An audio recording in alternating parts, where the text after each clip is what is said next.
ஆனா ஃபேக்ட் என்னன்னு சொல்லணும்ல.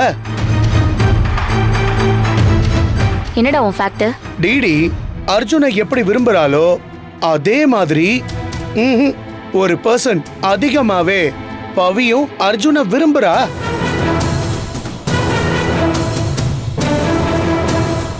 அப்படி இருக்கிறப்ப அர்ஜுன் அவளுக்கு இல்லைன்னு தெரிஞ்சா அவ என்ன ஆவான்னு நம்ம யோசிக்கணும்ல.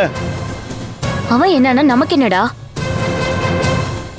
அவளும் இந்த வீட்ல ஒரு பொண்ணு தானம்மா. அப்படின்னு நீயும் உங்க பாட்டியும் தான் சொல்லிக்கணும்.